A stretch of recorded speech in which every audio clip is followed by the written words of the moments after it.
नमस्कार। आइए आज हम सममिति सिमेट्री के बारे में जानते हैं कि क्या है सममिति। सममित ऐसी आकृतियां जो अपने आप में दो एक जैसी आकृतियों से मिलकर बनी दिखती हैं, सममित आकृतियां कहलाती है। इसमें सुडौलपन व तारतम्यता तथा संतुलित अनुपात होती है। तो इस तरह की आकृति को हम कहते हैं सममित आकृतियां। देखिए चित्र, यहाँ पर चित्र दिखाया गया है जो कि एक सममित आकृति है। ये जो है सममित है। दूसरा देखिए, दूसरा चित्र दिखाया गया है, ये भी एक सममित आकृति है। देखिए यहाँ पर इसी तरह से ताश के पत्ता भी एक सममित आकृति में आता है। देखिए यहाँ पर ये एक सममित आकृति है जो एक संतुलित अनुपात में बना हुआ है। इस तरह से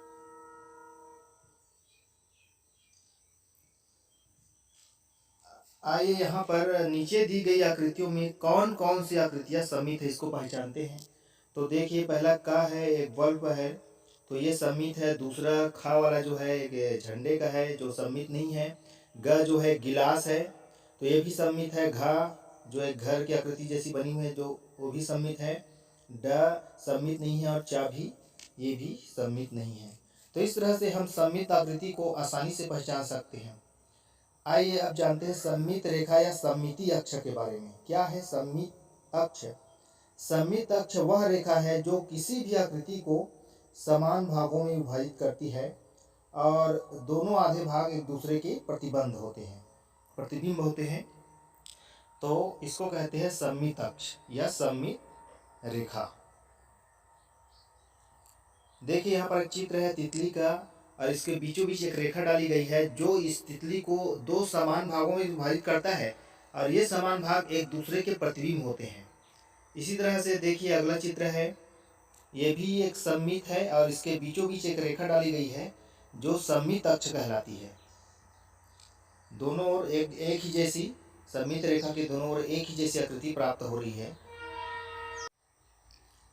देखिए अगला चित्र देखते हैं, सममित रेखा या सममित आकृति। देखिए यहाँ पर एक चित्र दिखाया गया है, बीच में एक सममित अक्ष डाला गया है जो इस चित्र को दो समान भागों में विभाजित करता है। दोनों समान जो है दूसरे को ढक लेता है और एक ही जैसी आकृति है दोनों में, उसमें विभिन्नता नहीं है।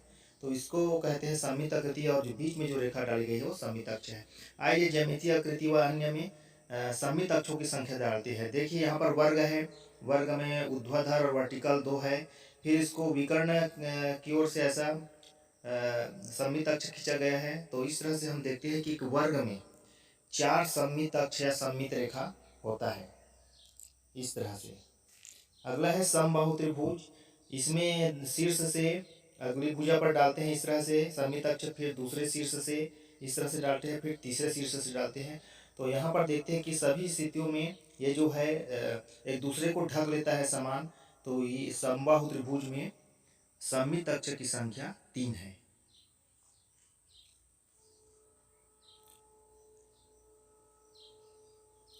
अगला चित्र लेते हैं, देखिए समपंचभुज। तो समपंचभुज में देखिए किस प्रकार से सममित अक्ष है, ऊपर से ऐसा डाला गया है, फिर दूसरे शीर्ष से डाला गया है, फिर और तीसरे शीर्ष से डाला गया है, इस तरह से फिर चौथे शीर्ष है, फिर पांचवा शीर्ष। तो सभी शीर्षों से होकर एक सममित अक्ष खींचा गया है।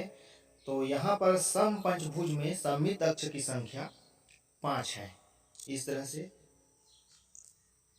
देखिए यहाँ पर इसको किसी भी अक्ष से मोड़ते हैं तो दूसरे को ढक लेता है। अगला है आयत।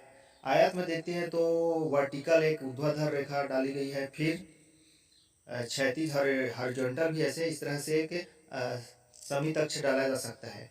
इसके विकर्ण की ओर से नहीं डाला जा सकता, क्योंकि विकर्ण से डालोगे तो एक दूसरे को ढकता नहीं है, एक दूसरे में डिफरेंस आता है। तो आयत में सममित अक्षों की संख्या 2 होगी। इसी तरह से समांतर चतुर्भुज है। तो समांतर चतुर्भुज में विकर्ण की ओर से एक अक्ष जाएगा इस तरह से, और दूसरे विकर्ण की ओर से एक अक्ष खींची जा सकती है। तो समांतर चतुर्भुज में सममित अक्षों की संख्या 2 होगी, इस तरह से।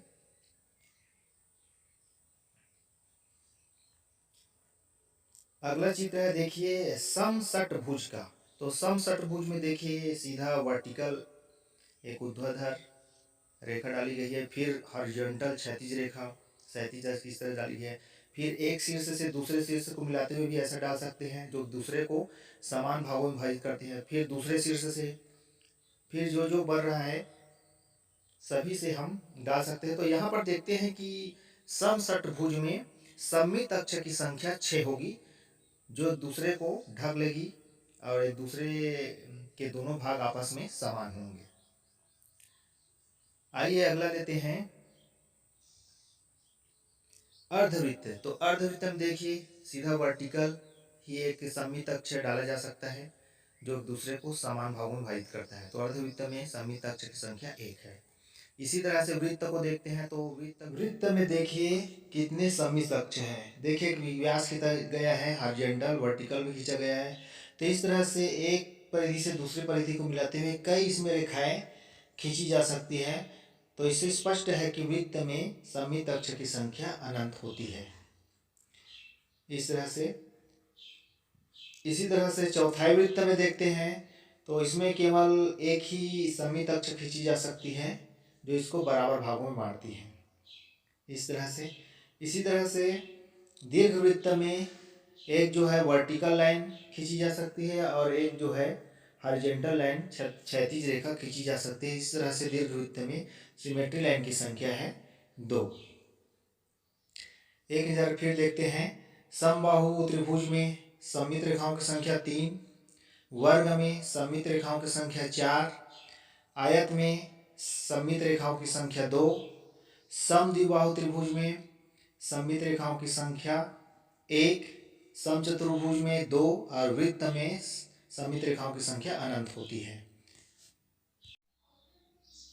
अंग्रेजी वर्णमाला में सममित अक्षर पहचानिए। आइए अंग्रेजी वर्णमाला का देखते हैं कि कौन सा अक्षर सममित है।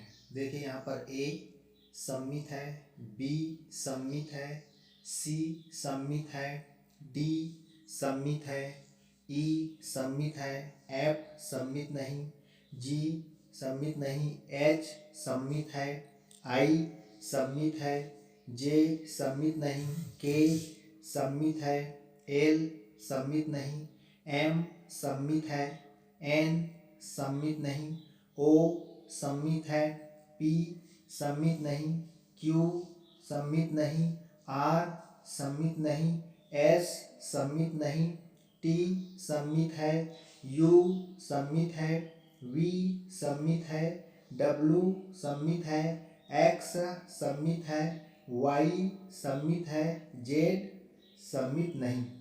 अब इस सममित में कौन कौन से अक्षर है जो जिसपे 2 अक्षर रेखा है। तो यहाँ पर देखते हैं 2 अक्षर रेखा वाला है एच, आई, ओ और एक्स जो कि 2 सममित रेखा वाले अक्षर है। इसी तरह से 2 से अधिक सममित अक्ष वाले अक्षर कौन से हैं। तो यहाँ पर है ओ और एक्स। तो इस तरह से हम आसानी से सममित को जान सकते हैं।